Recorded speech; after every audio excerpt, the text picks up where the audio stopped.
Okay, today we're going to talk about uniforms, where the patches go, insignias that you can wear, what you can't wear, and how to attach them to uniform in a pretty easy way that's appropriate and consistent with BSA guidelines.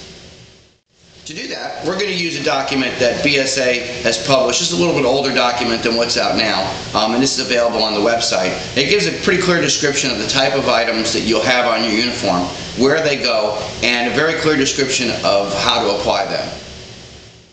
Alright, so we have three varieties of shirts here. These two are youth shirts. This is the traditional classic style, the heavier material, the more traditional material.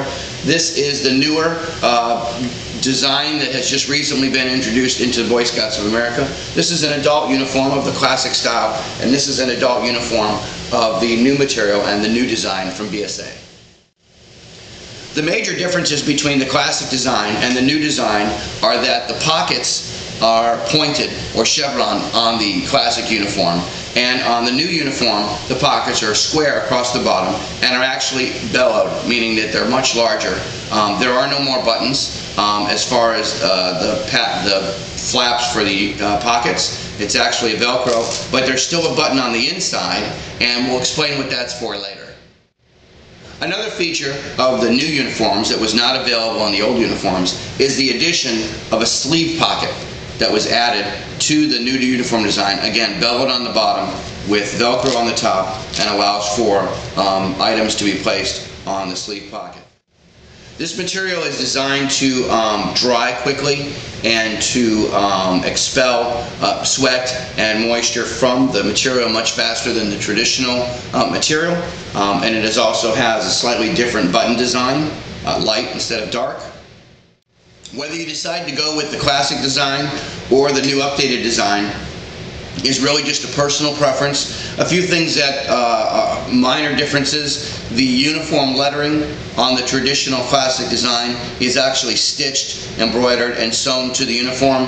The application of the lettering on the new uniform is actually like a heat transfer applique, and there have been instances in the initial uniform batches where these have actually started to come off individually, where you'll have a lack of consistency there. So I'm sure that they're correcting that situation, but some of the early uniforms had problems with these letters coming off. You would not have any issues with these because it's embroidered and stitched onto the uniform.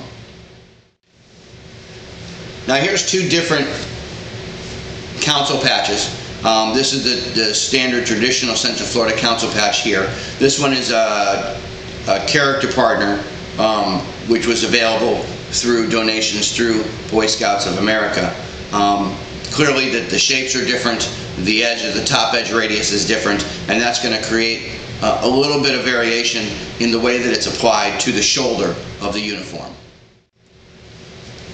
One of the challenges with the new uniforms, as you can tell, is that it's a very small, tight space between the bottom of this patch and the top of the pocket. We had to do some modifications to the numerals, cutting the bottoms and the tops and actually stitching them underneath slightly the shoulder patch in order to make everything fit in the space available. Please be aware of that whenever you get one of these more unique shoulder patches, that if it's larger than the standard shoulder patch, you're going to have some issues with the numerals underneath.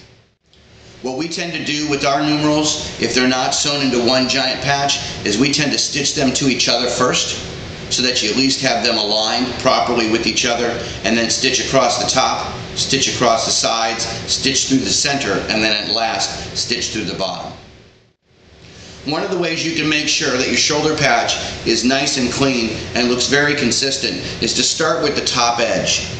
If you start with the top edge of the seam and sew the top edge of the patch to the seam from the center out, working your way outwards, staying with the seam, it's actually going to come out and be in a nice contour. It's also going to flex the patch because of the natural arc of the seam, and it's going to force that to roll around your shoulder whenever you have it finished and you're actually wearing the uniform. If you do this, the patch will roll around the shoulder and allow the sleeve to conform to your shoulder much better. It also looks much nicer on the uniform without having any type of an edge. This particular patch on this uniform was difficult to try to get that effect, so there is going to be a little bit of a gap here, but you can see the difference between this patch here laying flat and this patch here across the seam that actually has a nice curve to it. And again, it looks much cleaner, and it covers up that seam so there's not any gap between the top of the patch and the seam. Again, a personal preference, not anything required by the council, but it does make the uniform look very nice. As you can see on all three of these uniforms, I've not done one on my new uniform yet, is the World Crest. Now what's listed here, World Crest, cloth number 00143, centered horizontally over left pocket. That basically just means you want to get it right dead center with the, if you're using the traditional uniform, dead center with the buttonhole, or dead center with the bottom of the chevron if you don't have the buttonhole on the new uniform. And vertically between the left shoulder seam and top of pocket. So what that means is this is going to be a variable type of measurement. You're going to look for the top seam, you're going to look for the top of the pocket, and you're going to want to get that centered between those two spots on the uniform.